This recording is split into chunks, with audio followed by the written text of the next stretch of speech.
নমস্কার বন্ধুরা, কেমন আছেন সবাই? আশা করি সবাই ভালো আছেন। লাবণ্য রান্নাঘরে আপনাদেরকে স্বাগত জানাই। তো বন্ধুরা, আজকে আমি ফুলকো লুচি তৈরি করে দেখাবো আপনাদের মাঝে। আমি যেভাবে লুচি তৈরি করছি এভাবে লুচি তৈরি করলে লুচি অবশ্যই ফুলবে। তো বন্ধুরা, চলুন কথা না বাড়িয়ে লুচি তৈরি করার জন্য ময়দাটা মেখে নেওয়া যাক। তো একটা পাত্রের মধ্যে আমি 2 কাপ পরিমাণ ময়দা নিয়েছি। তো দিয়ে দেব পরিমাণ মতো লবণ, খুব সামান্য চিনি, 3 চা চামচ পরিমাণ সয়াবিন তেল দেব।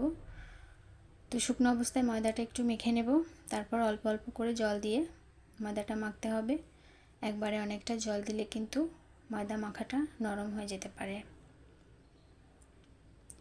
মাখতে মাখতে বুঝতে হবে কতটা পরিমাণ জল লাগবে।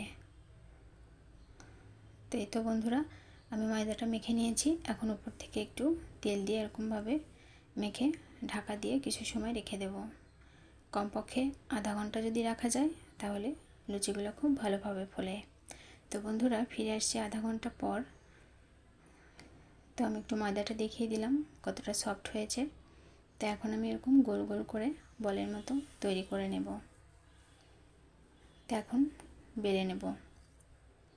তো লুচি বেলার যে পিঁড়ি আছে তাতে আমি একটু তেল মেখে নেব, তাহলে বেলতে সুবিধা হবে, তলায় লেগে যাবে না।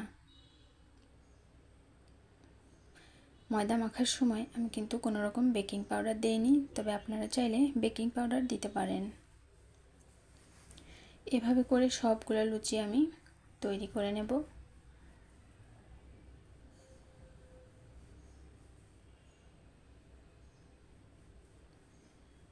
তো লুচিগুলো তৈরি করে নিয়েছি। এখন তেল গরম করে লুচিগুলো ভেজে নেব। লুচি ভাজার সময় তেল কিন্তু খুব ভালোভাবে গরম করতে হবে, তা না হলে কিন্তু লুচিগুলো ফুলবে না ভালোভাবে। তো বন্ধুরা, দেখতে পাচ্ছেন লুচিগুলো কিন্তু খুব ভালোভাবে ফুলে উঠেছে। তো আপনারাও এভাবে লুচি তৈরি করে দেখতে পারেন। এতক্ষণ পর্যন্ত যদি কেউ আমার ভিডিও দেখে থাকেন, যদি কারো এতটুকুও ভালো লেগে যায়, চাইলে আপনারা আমার চ্যানেলের পাশে থাকতে পারেন, কমেন্টের মাধ্যমে জানাতে পারেন আমার ভিডিও আপনাদের কেমন লাগে। তো এভাবে করে সবগুলো লুচি কিন্তু আমি ভেজে নিয়েছিলাম। আর সবগুলো লুচি কিন্তু খুব ভালোভাবে ফুলেছে। তো তৈরি হয়ে গেল গরম গরম ফুলকো লুচি।